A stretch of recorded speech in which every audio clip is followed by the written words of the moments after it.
Hi everyone, welcome to this channel scholars villa.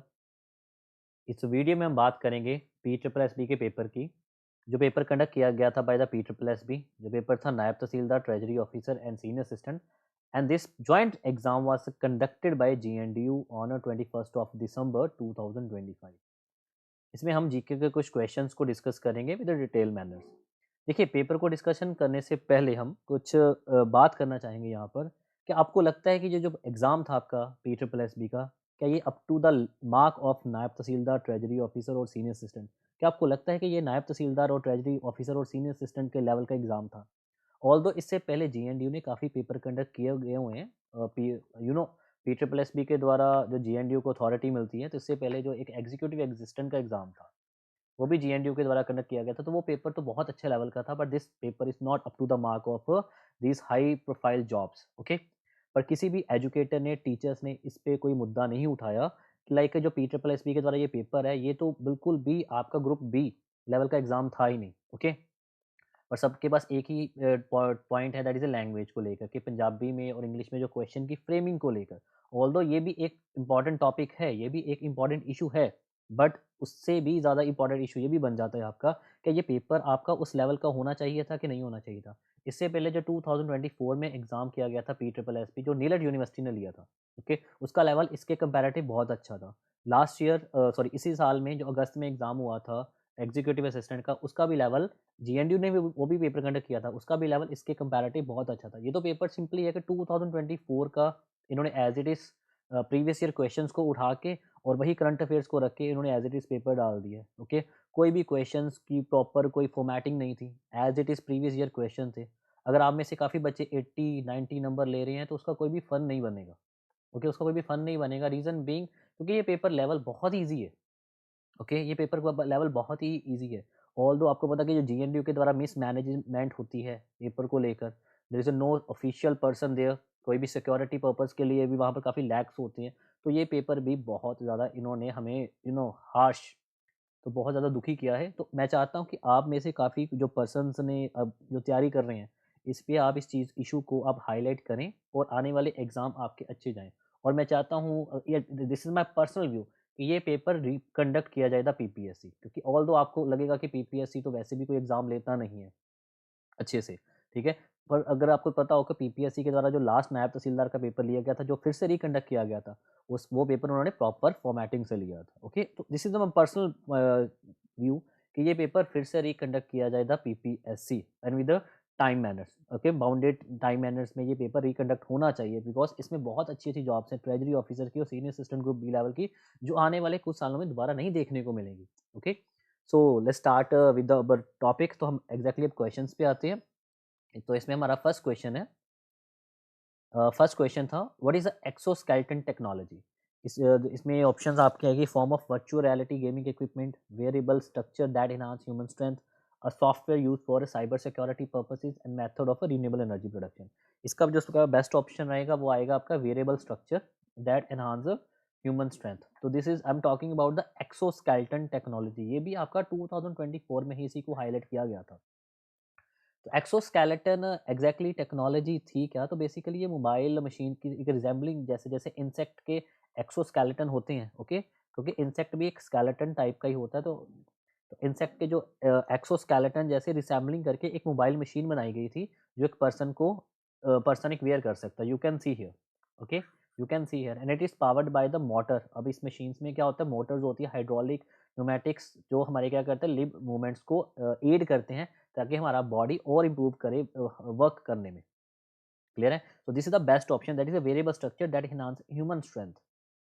अब आप देखिएगा, एन एप्लीकेशन इंक्लूड, इसमें क्या क्या आ जाएगा, एडिंग पीपल विद डिसेबिलिटीज, जो पर्सन डिसेबल हो जाते हैं, ओके, इन सीनियर सिटीजन पर्सन, तो उनको ये एड करेंगे। Assisting soldiers in carrying heavy loads, तो ये इसके लिए आपको यूज़ करेंगे, and use in factories and assembly lines. तो इसके लिए एक्सोस्केलेटन मशीन्स जो हैं, ये इक्विपमेंट्स ये बनाए गए थे। मेन आपको क्लियर हो चुका होगा कि एक्सोस्केलेटन का मेन पर्पस क्या होता है, to aiding people for disabilities, assisting soldiers for carrying heavy loads and factories वगैरह के लिए यूज़ किया जाता है। और इसमें कौन-कौन सी टेक्नोलॉजी, मोटर्स आ जाएँगी, हाइड्रोलिक्स एंड न्यूमैटिक्स आ जाएँगे, जो हमारे लिम्ब मूवमेंट्स को एड करेंगे। तो this was a very important question about the exoskeleton. Next question था, साइंस का था। Which of the following disease are caused by the vitamin A. देखिए विटामिन ए, आपको पता है कि जो विटामिन ए है उसके विटामिन ए का केमिकल नेम होता है रेटिनॉल। रेटिनॉल रेटिना के बेस पे होता है, आई के बेस पे होता है। ओके, तो मोस्टली बच्चों ने आंसर लगाया होगा नाइट ब्लाइंडनेस, पर इसके आंसर तीनों आएंगे। ओके, ए बी सी, तो इसका आंसर आपका क्या बनेगा, डी बनेगा, all of the above. Clear. So night blindness, तो नाइट ब्लाइंडनेस तो बहुत एक ईजी क्वेश्चन बन जाएगा। Okay, nyctalopia that is a difficulty in see in low light, sorry, an early sign due to poor retinal pigment regeneration. ये तो था हमारा नॉर्मली नाइट ब्लाइंडनेस पे। उसके बाद था जीरोथैल्मिया, इससे क्या होता है कि हमारी जो आई है वो सूख जाती है, ड्राई हो जाती है। ओके, जीरोथैल्मिया पे this include Bitot spot which that is a white patches on the I and several corneal dryness. Okay, जिसको जीरोसिस कहते हैं। तो ये हो गया जीरोथैल्मिया। एक तो नाइट ब्लाइंडनेस है, नाइट ब्लाइंडनेस तो हर एक साइंस की बुक में मेंशन किया गया, विटामिन ए की कमी से होता है। Retinol is a chemical name of a vitamin A. Xerophthalmia and keratomalacia, तो इसमें क्या होता है कि softening, ulceration and necrosis of the cornea leading to the irreversible blindness. तो ये तीन मेन डिसीज हैं जो विटामिन ए की कमी से होते हैं। नाइट ब्लाइंडनेस भी होते हैं। ओके, तो नाइट ब्लाइंडनेस में you can see that that is called the nyctalopia. Okay, उसके बाद जीरोपैथैल्मिया एंड केराटोमेलाइका, ये तीन मेन डिसीज हैं जो विटामिन ए की कमी से आते हैं। तो ये था सेकंड क्वेश्चन। थर्ड क्वेश्चन भी अच्छा क्वेश्चन था, which sorry, who among the following French soldiers and adventurer was hired by Maharaja Ranjit Singh to train his army. Maharaja Ranjit Singh ने अपनी आर्मी को ट्रेन करने के लिए कौन से फ्रेंच सोल्जर और एडवेंचर को हायर किया था। इसमें आपका आंसर आ जाएगा ऑप्शन डी रहेगा, जीन फ्रेंकोइज लार्ड। ओके, तो ये थे, ये फ्रांस से थे। ओके, ये फ्रेंच पर्सन थे, जीन फ्रेंकोइस अलार्ड। अब मैंने तीन चार पर्सन लेकर आया हूँ। सबसे पहले आते जीन फ्रेंकोइस अलार्ड। ये कौन थे, he was a cavalry expert who modernise Sikh, तो ये फ्रांस से। And cavalry introducing European drills, uniform, trousers, quotes and boots and discipline commanding regiment in the फौज खास। जो महाराजा रणजीत सिंह की फौज खास आर्मी थी उसके लिए ये एक कैवलरी एक्सपर्ट थे, जो कहाँ से बिलोंग करते थे, फ्रेंच से। उसके बाद आते हैं जीन बैप्टाइज वेंचुरा, जो इटली फ्रांस का कॉम्बिनेशन कह सकते हैं, पर मोस्टली बुक्स में इटली दिया जाता है। ओके, तो Ventura from Italy and gene François अलार्ड from the French. That is a infantry specialist, तो ये कैवलरी के स्पेशलिस्ट थे और ये इन्फेंट्री के स्पेशलिस्ट थे। इस पर भी क्वेश्चन आपका PSSB में बनाया गया था। हु एस्टैब्लिश एलीट फौजे खास, that is a special royal brigade implementing modern tactics and training. तो ये दो पर्सन तो बहुत इंपॉर्टेंट है। एक तो है gene François अलार्ड, hills from French, and gene Baptiste Ventura, Italy is the best option. Next आपका आता है पोलो अवेटेबल। ओके, अवेटेबल, तो ये भी इटली से थे and he served as a general in the infantry. तो ये सारे के सारे जो पर्सन है ये महाराजा रणजीत सिंह की आर्मी से ही बिलोंग है। ओके, उन्हीं के लिए, उन्हीं आर्मी में ही ये हायर किए गए थे from the different countries. So he was served as a general in infantry and also held administrative roles known for his strict discipline. Clear? Next आते हैं क्लॉडी अगस्त कॉट, एजी कॉट, ये भी फ्रेंच से थे। ओके, और ये भी ऑप्शन यहाँ पर है। ओके, फॉलो दी अवेटेबल, ये भी आपके ऑप्शन है। ओके, उसके बाद क्लॉडी अगस्त कॉट, ये भी आपकी ऑप्शन में है। तो ये भी फ्रेंच से आते हैं।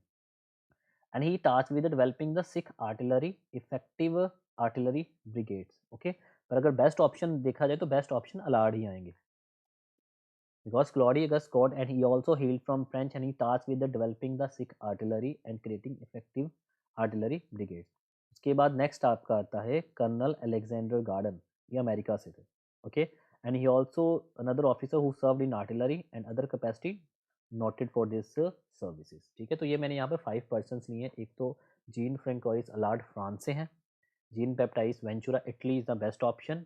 Okay, Paolo Avitabile that heals from Italy, Claude Auguste Court again from France and Colonel Alexander Gordon from the America. Okay, तो ये 5 पर्सन आपने याद रखने फॉर नेक्स्ट एग्जाम्स के लिए। नेक्स्ट क्वेश्चन था, in which year Nagarkot fort, Nagarkot का जो किला है वो मोहम्मद बिन तुगलक के द्वारा कौन से ईयर में कैप्चर किया गया था। तो इसमें आपका आंसर आएगा 1337, option A is the best option, 1337 AD। ठीक है, सो कांगड़ा फोर्ट जिसका दूसरा नाम है नगर फोर्ट। ओके, और नगरकोट का किला, नगरकोट और नगर फोर्ट। सो कांगड़ा फोर्ट ये कहाँ पर है, ऑब्वियसली कांगड़ा फोर्ट जो आपका होगा वो कांगड़ा डिस्ट्रिक्ट हिमाचल प्रदेश में है। ओके, तो इसी का नाम है नगर कोट ही, और कोट कांगड़ा भी इसको कहा जाता है। क्लियर। और अगर रिकॉर्डिंग देखा जाए, अगर हम अर्लीस्ट एविडेंस देखा जाए तो सबसे पहले इस किले को मोहम्मद गजनी ने 109 एडी में इसको इन्वेड किया था। 109 एडी में इसको इन्वेड किया था। So the earliest recorded reference to this Kangra fort dated from the time of the this fort invasion by the Mahmud Ghazni. तो महमूद गजनी ने 1009 एडी में इसको क्या किया था, इन्वेड किया था। उसके बाद मोहम्मद बिन तुगलक ने 1337 में क्या कर लिया था, इस किले को कैप्चर कर लिया था। This fort was captured by the Muhammad bin Tughlaq in 1337 and again उसके सक्सेसर ने भी इनको कैप्चर किया था, that is the Firoz Shah Tughlaq in 1351। अगर फिरोज शाह तुगलक आ जाए नेक्स्ट एग्जाम में तो 1351 एडी आ जाएगा, बिकॉज अब आपको क्या करना है, इन सभी क्वेश्चंस को रट्टा लगाना, क्या पता नेक्स्ट एग्जाम में as it is same question ही पूछ लिए जाए। तो कांगड़ा फोर्ट हो गया, Mahmud Ghazni and Muhammad bin Tughlaq in 1337 and Firoz Shah Tughlaq in 1351। तो ये थे कुछ क्वेश्चंस। उसके बाद नेक्स्ट क्वेश्चन आता है, the great Sikh warrior women Mai Bhago belong to which of the following village. देखिए ये भी क्वेश्चन ऑलरेडी प्रीवियस ईयर का क्वेश्चन है। तो कांगड़ा फोर्ट जो नगर फोर्ट है, नगर कोट का फोर्ट है, जो कांगड़ा फोर्ट जिसको कहा जाता है, ये भी प्रीवियस ईयर का क्वेश्चन ही था। तो प्रीवियस ईयर्स में जो क्वेश्चन आए तो उसी में था। ये आपका आंसर आएगा, बहुत सिंपल सा क्वेश्चन है, चबाल। ठीक है, तरन तारण में आज के टाइम पर, पहले अमृतसर का पार्ट था, आज के टाइम पर तरन तारण का पार्ट है, तो Chabal is the best option. The great warrior Mai Bhago ये उसी विलेज से बिलोंग करती थी। देखिए अब इसमें वो उनके बारे में कुछ मैं चीज़ें इंपॉर्टेंट लेकर आया हूँ, तो आप ये इंपॉर्टेंट हो सकता है। सो माई पागो जिनका नेम था माता पागकोर।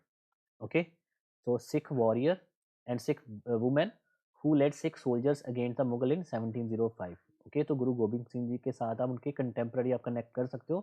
तो इन्होंने सिख सोल्जर्स के साथ इन्होंने मुगलों के अगेंस्ट थी in the 1705। Okay, and she was exceptionally skilled warrior on the battlefield and revered as a, तो रेवर्ड मतलब इनके रिस्पेक्ट कह सकते हो, पूजा कह सकते हो। Okay, respect as a warrior saint in Sikhism.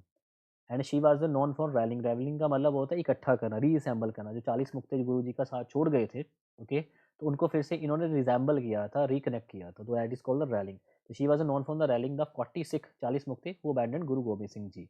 Okay, जब अनंतपुर साहिब का किला उन्होंने छोड़ा था तो 40 मुक्ते जो छोड़ गए थे उनको रीअसेंबल करने का जो क्रेडिट है इन्हीं को जाता है। ओके, एंड उनका जो जन्म हुआ था जाट फैमिली एंसेस्टर विलेज कहाँ पर है आज के टाइम पर, चबाल कला।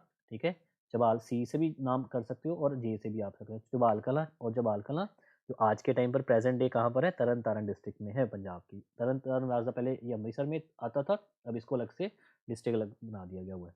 ठीक है, so Mai Bhago also stay with the Guru Gobind Singh ji at Talwandi Sabo and she में also adopted the garb of Nihang. Okay, याद रखना है। And when the Guruji went to Hajur Sahib, she became one of the 10th other bodyguard of the Guru army herself with a large lance and musket and did in male attire. Okay, जब ये हजूर साहब भी गए थे तो उनके साथ ये बॉडीगार्ड में भी she was also present. And after the death of Guru Gobind Singh ji at Nanded, माता माई पागकौर retired further south और फाइनली ये कहाँ पर सेटल हो जाते हैं, जवंदा में। देखिए जनवंदा में, जो आज कहाँ पर है, कर्नाटका के बिदार के आसपास पड़ता है, याद रखना है। जन्म इनका आपने देख लेना है और इनका जो फाइनल लास्ट जो इनका टाइम है वो कहाँ पर है, कर्नाटका के बिदार के जलवंडा में। And she setting up her dera where she immense in meditation and taught Gurmat which is called the Guru way और लिविंग अ लॉन्ग लाइफ। तो ये कुछ क्वेश्चन थे पी ट्रिपल एस के।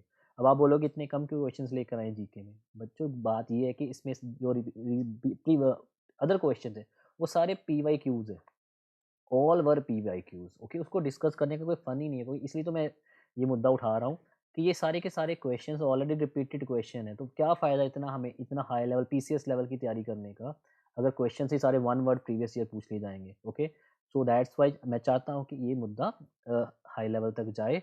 आप जो अच्छे अच्छे पंजाब के एजुकेटर्स हैं, जो मेंटर्स हैं, वो इस चीज़ को भी हाईलाइट करें। ठीक है, लैंग्वेज तो उन्होंने हाईलाइट कर दी है, इसको भी हाईलाइट किया जाना चाहिए। ये पेपर रिकंडक्ट होना चाहिए बाय द पीपीएससी, क्योंकि ऐसे एग्जाम पीपीएससी ही ले सकते हैं।